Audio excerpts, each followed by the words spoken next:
Good afternoon, Mike here with Ellerman Chevy GMC, Vermont's favorite car dealership. Today we are looking at this 2025 Chevy Blazer RS in a nice iridescent pearl color. If we get up close though, you can kind of see all that dirt that's right there on the vehicle.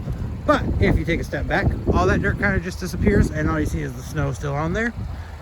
Now if we take a look at the front here, you will have daytime running headlights right here, as well as LED projection style headlamps. You do get the black bow tie on the front fascia of the vehicle, as well as that beautiful RS badging in there. If we come take a look over at the side, you will get the Blazer logo or lettering right there in the nice black coloring. You also get a nice turn signal right here as well on both of the mirrors there. You do have keyless entry on all four doors. As long as you have the key fob on you, you just have to simply hit the button and you'll be able to lock or unlock your doors. Now if we take a look inside here, some things have changed just a little bit and we will go over those in just a few moments. But if we take a step in the back seat real quick, these are the EOTech leather, kind of like leather seats here. They are nice. I have them in my vehicle and I do enjoy them quite a bit. You do have kangaroo style pouches on both the driver and the passenger back seats there, as well as your HVAC vents there. You do have plenty of charging options in here. You have a USB, a port C, and then you do have a 120 as well in there. Now, for your back passengers, there's a nice convenient armrest and cup holder back here for them. And you can tell you do have quite a bit of space, even from where you're sitting to the top, before the panoramic sunroof kicks in. And we'll get into that in just a moment here. You do have Bose surround sound system in the vehicle, and you do have memory setting seats here, so you and another person can kind of set your seat how you like it. And if the other person happens to drive before you get back in, all you have to do is simply hit your number and it'll go back to exactly your saved preferences there. Now you do have your regular window controls and your mirror controls here.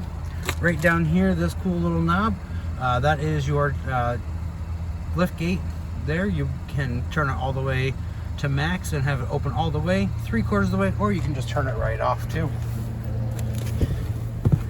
Now if we get into the vehicle here, you have your electronic parking brake right here, and then you have your lights right here, as well as your IntelliBeam right there.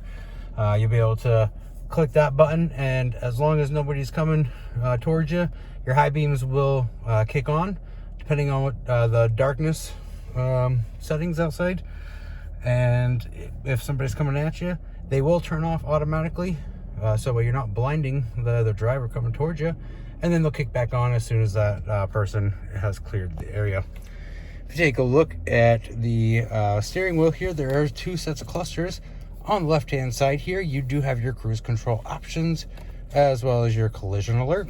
You do have a nice heated leather wrap steering wheel in the vehicle. Simply push this button. As long as that button is lit up orange there, it is activated and it is on. Over here on the right hand side, you do have your voice commands, your phone settings, and then you can also change what you see here in the driver information center and kind of change things around there. You do have a nice touchscreen over here, so you'll have your audio settings, your phone settings. You can have navigation if you so choose. You do have Wi-Fi hotspot in the vehicle, which will allow you to connect up to 7 different devices. As long as you stay within 50 feet of the vehicle, you'll be able to connect to the car's Wi-Fi and browse internet. You do have your different settings: Apple CarPlay, Android Auto. You have apps, OnStar. You can control your climate here. You do have a camera, which if you click that button, you can see it brings up a nice large backup camera there. Now you do have the option to kind of change the different lines. This is if you're just regularly backing up trying to get into a parking space. If you have a trailer, this will help. And then you can also change the view so that way you can see the ball hitch there. Now to get out of this screen here, you're going to simply hit the home button right here. You do have your auto start and stop right here, as well as your emergency hazard lights there. Now if we take a peek down here, you will notice this little fan. You have heated and ventilated seats in here. Good way to tell: if it's blue, it's going to be cool, and red is going to be warm. Then you do have all your other fan speeds here, rear defroster, front defroster. To change your temperature here, this is kind of a neat design that they did. You're simply gonna just spin this around here, and then that number is gonna change right there. So you turn it to the left, it's gonna cool down. If you turn it to the right, it's gonna go up. Now, with that being said, you do have dual climate control, so you and the passenger don't have to fight over how warm it is or how cold you are. Just change your side of the vehicle and you'll be all set to go. You do have a port C up here and a USB. If you don't want to get all your wires tangled up, this car also has a wireless charger. So all you have to do is simply put your phone there, forget all the wires there to connect it. You do have your traction control button right here, and then you have a button here to open up your glove box. Now, as I said, this does have a panoramic sunroof, so those settings are right up here. This is going to activate the shield, so it is kind of snowy still, but the panoramic sunroof goes all the way into the back of the vehicle there. And then your other buttons right here is going to obviously be for the tilt. We're not going to do that though, only for the simple fact that I don't want to get a bunch of snow here. You do have your regular shifting options here. You do have your parking assist, your lane keep assist, so that's a great option to have on while driving. I do like it in my vehicle, and other people do like it in theirs as well.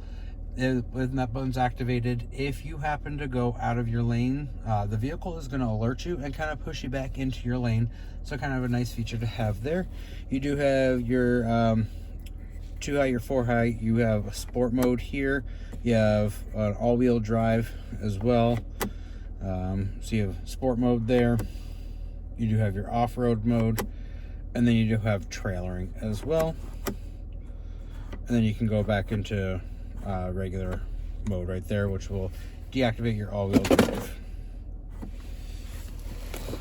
All right, if we take a look in the back. So now you can use the button here on your key fob, push that twice, and it'll open right up for you. Or you can simply push the knob on the door. Either way will work. You do have quite a bit of space back here. If you need more space, all you do is simply pull the lever here, and it's going to drop down the seat. You'll be able to store a larger object back here and still have room for another passenger to sit back here as well.